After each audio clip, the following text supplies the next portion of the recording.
नमस्कार दोस्तों, ये video editorial compilation for mains का पार्ट है। आप प्लेलिस्ट में जाके एडिटोरियल की वीडियोस पेपर वाइज और टॉपिक वाइज देख सकते हो।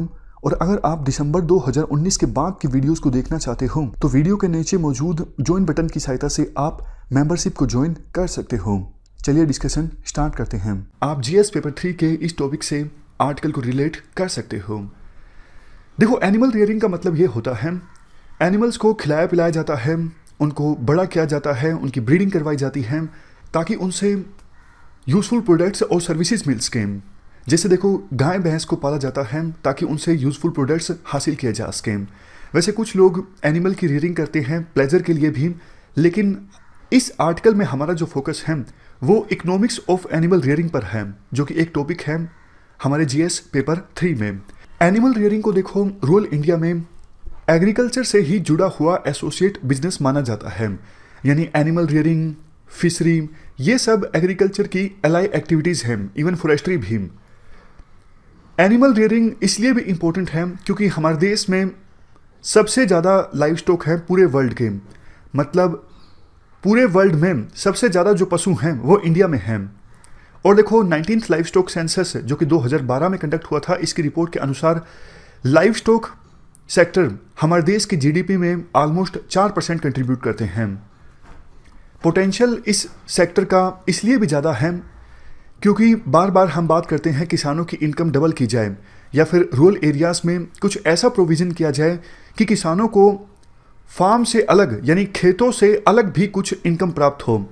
तो ये इंश्योर करने के लिए लाइव स्टॉक सेक्टर काफ़ी अच्छा काम कर सकता है।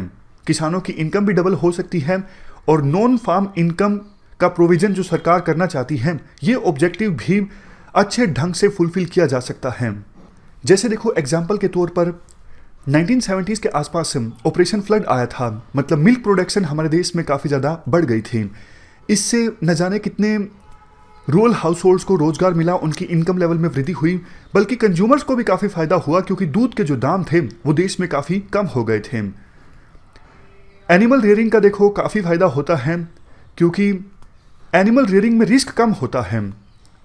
रिस्क इसलिए कम होता है, खेती में तो आपको पता है बारिश कई बार कम हो गई, ज़्यादा हो गई, लेकिन एनिमल रियरिंग में अगर देखो बहुत ज़्यादा अकाल आ गया तो वो अलग बात है, लेकिन दूसरे लिहाज से देखें तो रिस्क कम है, इनकम स्टेबिलिटी ज़्यादा है। नेक्स्ट चीज़ देखो, एनिमल रियरिंग छोटी जगह पर की जा सकती है।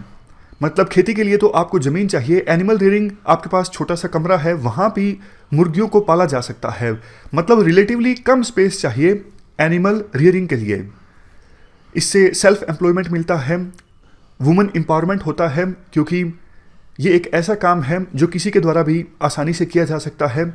और जैसा हमने डिस्कस किया, अगर देखो खेती के साथ साथ एनिमल रियरिंग भी किसानों के द्वारा की जाती है तो रिस्क काफ़ी ज़्यादा कम हो जाता है। अदरवाइज़ तो आपको पता है खेती में रिस्क काफ़ी ज़्यादा है। फसल बर्बाद होने पर किसानों को लोन लेना पड़ता है और किसान जो है कर्ज के बोझ तले दब जाते हैं, और ये एक मेजर रीज़न है जिसकी वजह से बहुत सारे किसान सुसाइड भी करते हैं। गरीबी कम की जा सकती है एनिमल रियरिंग से। और बाकी एग्रीकल्चर के बाकी सेक्टर्स के अपेक्षाकृत ये सेक्टर जो है काफ़ी तेज़ी से बढ़ रहा है। इंटर मिनिस्ट्रियल कमेटी एक गठित की गई थी सरकार के द्वारा रिकमेंडेशंस देने के लिए कैसे किसानों की इनकम डबल की जा सकती है।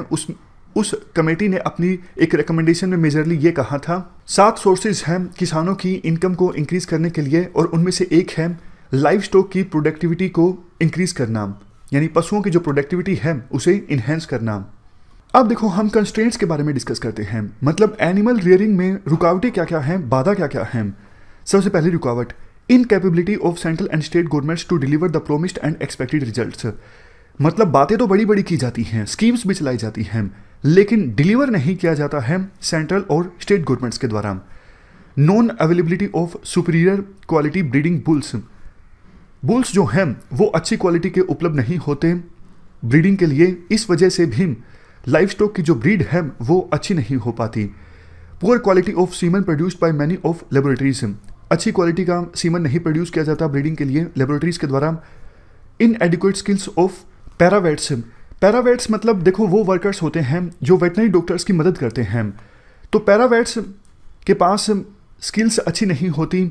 इस वजह से लाइव स्टॉक की कंसीविंग अच्छे से नहीं हो पाती, मतलब वो गर्भ धारण अच्छे से नहीं कर पाती और उनमें इनफर्टिलिटी आ जाती है।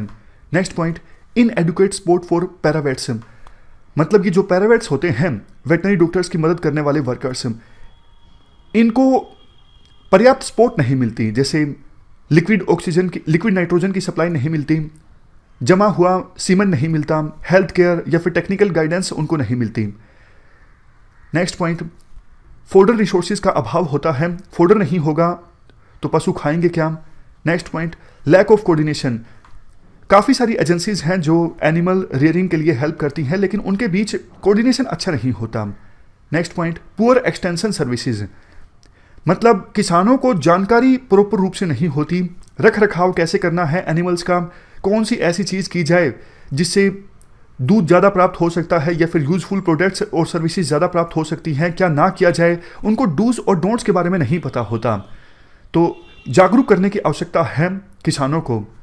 Next, ineffective control of animal disease, काफ़ी बार देखो एनिमल्स जो हैं काफ़ी तरह के रोगों से पीड़ित हो जाते हैं लेकिन कंट्रोल जो है वो इफेक्टिव नहीं होता। होना ये चाहिए कि सरकार अच्छी सर्विसेज प्रोवाइड करे ताकि जो पशु हैं वो बीमारियों से पीड़ित हो भी जाएं तो उसका इलाज संभव हो, ताकि एनिमल्स की डेथ ना हो और किसान को लॉस होने से बचाया जा सके। सबसे लास्ट में, lack of skills and quality services to farmers for improving productivity, सरकार को देखो अच्छी सर्विसेज प्रोवाइड करनी चाहिए किसानों को ताकि एनिमल्स की जो प्रोडक्टिविटी है वो इम्प्रूव की जा सके, लेकिन वही बात, स्किल्स का अभाव है और क्वालिटी सर्विसेज का अभाव है। ये कुछ कंस्ट्रेंट्स हमने डिस्कस किए। लाइव स्टॉक सेक्टर का डेवलपमेंट इंडिया में नहीं हो पा रहा है। बाकी आप ये भी लिख सकते हो लोन नहीं मिलता इस सेक्टर में इनफ, या फिर कोऑपरेटिव सेक्टर ज़्यादा अच्छे ढंग से काम नहीं करता। अब देखो कोई किसान 100 अंडे लेके आ रहा है, दूसरा किसान 200 अंडे लेके आ रहा है, तो इन सबको अलग अलग अगर ये अंडे बेचेंगे तो उनको मार्केट नहीं मिलेगी, लेकिन एक साथ मिलके वो अगर अंडे बेचेंगे तो उनको ज़्यादा फायदा होगा। लेकिन ये पॉसिबल कब होगा, जब कोऑपरेटिव सोसाइटी बनेगी। अदरवाइज तो देखो जो बड़े किसान होते हैं जिनके पास अच्छा खासा पैसा होता है वो मुनाफा कमा लेते हैं लेकिन छोटे किसान रह जाते हैं। अब नेक्स्ट हम बात करते हैं क्या स्टेप्स लिए गए हैं लाइव स्टॉक सेक्टर को प्रमोट करने के लिए। देखो लाइव स्टॉक से यानी पशुओं से जो हमें प्रोडक्ट्स मिलते हैं उन प्रोडक्ट्स का कॉमर्शलाइजेशन इंक्रीज हो रहा है बेहतर टेक्नोलॉजीज की सहायता से, मार्केट कनेक्टिविटी की सहायता से, और उन प्रोडक्ट्स की अच्छी प्रोसेसिंग, अच्छी स्टोरेज, ये सब चीज़ें हो रही हैं ताकि पशुओं से मिलने वाले प्रोडक्ट्स का और बेहतर ढंग से कॉमर्शलाइजेशन हो, उनका प्रमोशन हो और किसानों को उससे मुनाफा मिले। नेक्स्ट पॉइंट, अच्छी क्वालिटी का फोडर उपलब्ध करवाने की सरकार कोशिश कर रही है और सरकार का एक टारगेट ये भी है अच्छा खासा जो कल्टीवेबल लैंड है वो स्पेशल चारे के लिए रखा जाए ताकि एनिमल रियरिंग हो सके। नेक्स्ट, कंसोर्टियम बना है नाबार्ड और एनसीडीसी यानी नेशनल सेंटर फॉर डिजीज के बीच ताकि डेयरी कोऑपरेटिव्स को फंड दिया जा सके। नेक्स्ट, एक डिजास्टर मैनेजमेंट फंड इस्टेब्लिश किया गया है लाइव स्टॉक के लिए, क्योंकि अगर कोई नेचुरल कैलमिटी आती है तो उस फंड की सहायता से लाइव स्टॉक पर खर्चा किया जा सके और लाइव स्टॉक को रोगों से उबारा जा सके। नेक्स्ट पॉइंट, जो हमारी इंडिजिनस स्पीसीज हैं लाइव स्टॉक की यानी हमारी देसी ब्रीड्स, उनकी क्रॉस ब्रीडिंग होती है विदेशी स्पीसीज के साथ में ताकि देश में जो जेनेटिक पोटेंशियल है विभिन्न स्पीसीज का वो इंक्रीज किया जा सके।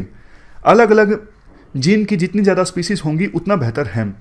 नेक्स्ट, पब्लिक प्राइवेट पार्टनरशिप को इंक्रीज किया जा रहा है, प्रमोट किया जा रहा है ताकि लाइव स्टॉक सेक्टर को और ज़्यादा सस्टेनेबल बनाया जा सके।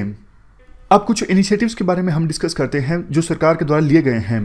राष्ट्रीय Gokul mission, national livestock mission, national artificial insemination programme, national cattle and buffalo breeding project, animal husbandry startup grand challenge. तो ये कुछ स्कीम्स सरकार के द्वारा चलाई गई हैं लाइव स्टॉक सेक्टर के लिए। कंक्लूजन में देखो यही कहा जा सकता है एनिमल रियरिंग या फिर लाइव स्टॉक सेक्टर में स्कोप काफ़ी ज़्यादा है। रूरल इनकम को इंक्रीज किया जा सकता है और रूरल एरियाज़ में डिमांड को बूस्ट किया जा सकता है। वैसे ही हमारे देश की इकोनॉमिक सिचुएशन जो है ख़राब है, अगर इस सेक्टर पर ध्यान दिया जाता है तो काफ़ी तीर साधे जा सकते हैं एक निशाने से। इस डिस्कशन में फ़िलहाल इतना ही है। Thank you very much for discussion.